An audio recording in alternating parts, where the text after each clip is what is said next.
Thank you, Mr. Rao. It is really a fast-track one. I'll just recapitulate what Mr. Rao just mentioned. He touched upon three very important points. He touched about the misallocation of capital as a potential reason, opacity of the market. He gave example of equity market and bond markets. The transfer of systemic risk. The risk cannot be retained, but it can only be transferred. And that was a reason. And we need to learn from history. On the prevention side, he mentioned about the implementation of Basel III. He put a very simplistic view of Basel III. I'm trying since last 3 years to understand the nitty-gritties, like the simplicity. And he also mentioned about the prevention of regulated money market funds, what happened, which could have been a possible solution. Thank you for this. And now I request Mr. B. Sao to come over and address for the next 10 minutes.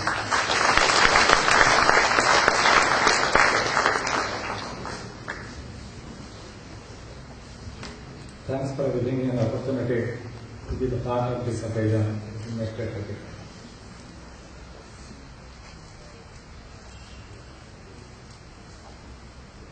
Thanks also Mr. Manoj. Government and the regulators are always the soft target after the crisis. But nobody talks about the corporate governance.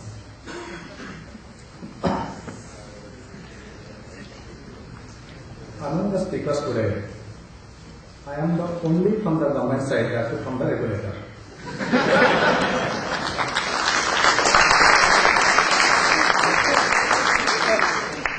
Therefore, I would like to give a disclaimer that whatever views I am giving, this is personal, not of SEBI, and not on behalf of the government.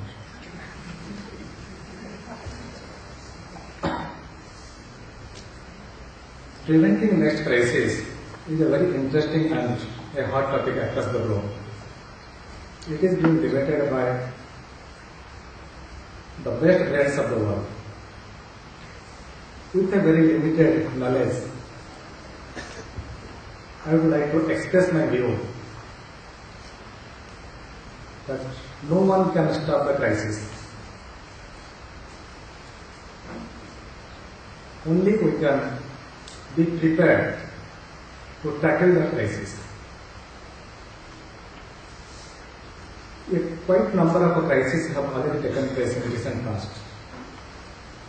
You take Black Monday of October 1987. You take Axial crisis of 97. You take the dot-com crisis of 2000.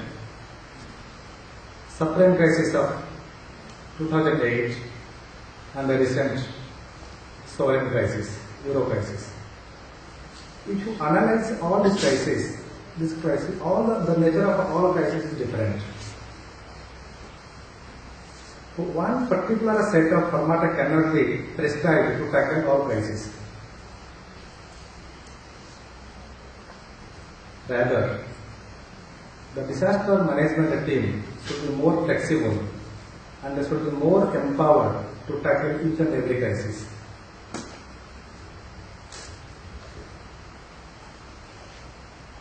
I will just explain two structural problems of the recent crisis.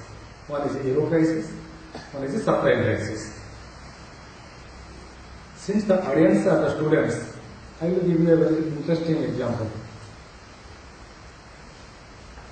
Let us imagine one animal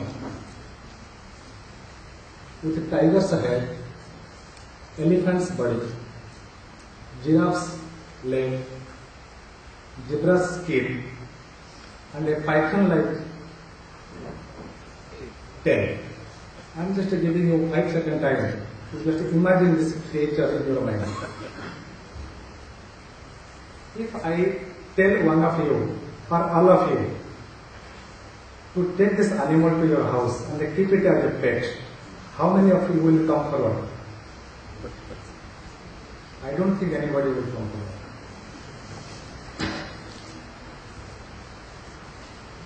If Dr. Manmohan Singh recommends this animal, you take this animal to your home, this is a very useful animal. I think few of us will agree because it is recommended by a good personality. Because I took ECM because I didn't find anybody better than him in my country.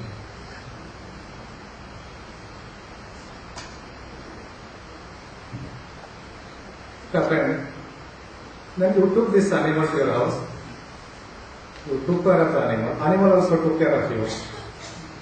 One fine day, that animal ate you, entire family. That is what a structured product is. In 2008, in fact what happened, in 2006 I had gone to Calcutta to inspect one of the biggest brokers.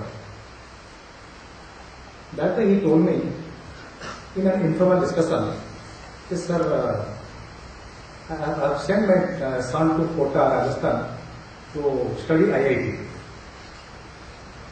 Because IITians has a tremendous scope in the securities market. I was a bit surprised. How IITians, I thought the finance professionals are really valuable for the securities market. But how do IITians? Then he told me, no sir, IITians, they are designing the complex product for the investment bankers. Goldman Sachs, Lehman Brothers, Merrill Lynch. Then in 2008, when this storm broke down, then I recollected the words. Our IITians were designing the product, this complex product, for the big investment bankers. See this product. What are the underlyings? Underlyings are maybe equity, maybe poor quality of the housing loans. It can be a government securities, it can be a mutual fund, anything. Underlying is anything. Even the designer himself does not know what is the valuation of this product. And this product was marketed by the big investment bankers like Lehman Brothers, Goldman Sachs and so many. And these products are highly rated by the big credit rating agencies. Is it not a nexus? Is it not a lapse of corporate governance?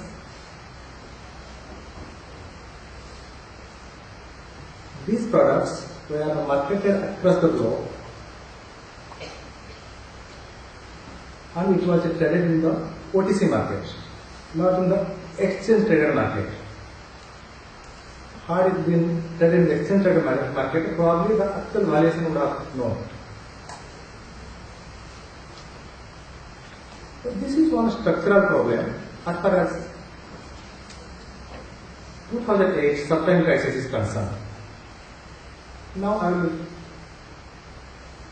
explain the structural problem of the sovereign crisis.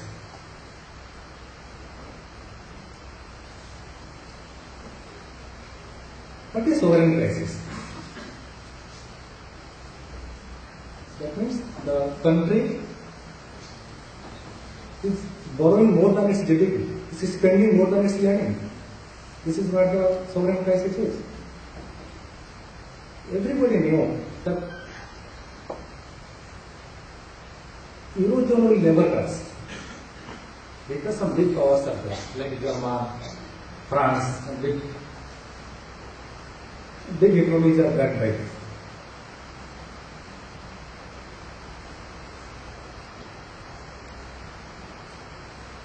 But what happened? Who had funded them? It's a government securities has been bought by the banks, European banks, and also many other banks across the globe. If the government will not bail them out, bail out Greece or Spain, then all the banks in the Eurozone, as well as the other banks will suffer. Their balance sheet will be under stress.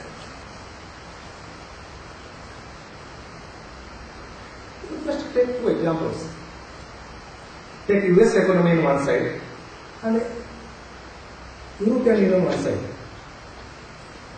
If similar sovereign crisis happens in the US, probably that would not have been that problem, because US probably could have print the money, print the dollar, its own currency, and paid it back to its debt holders.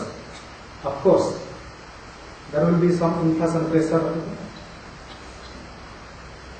But if you look at the Eurozone, no Euro countries, since it's a union, no individual Euro countries can print money.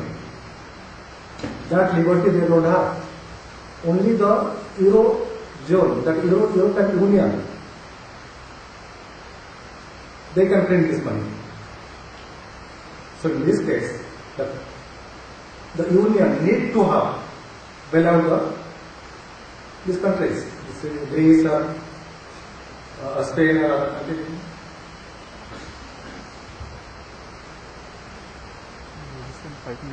Not the bailout. I just talk something about the bailout. Bailout has become a very regular phenomenon.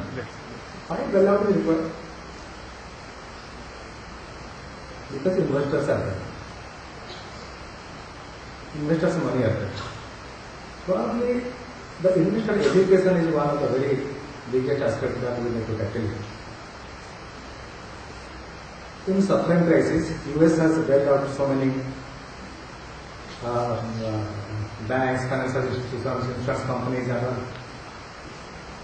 And in Eurozone, we have already bailed out these two countries, Greece and Spain. In the modern history, the government themselves are in the need of huge giant, huge bailout. How these government can bail out their own financial institutions? I don't think in the future these governments will be able to.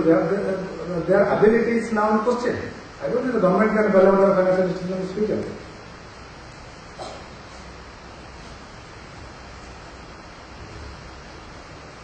As Mr. Srinivas said,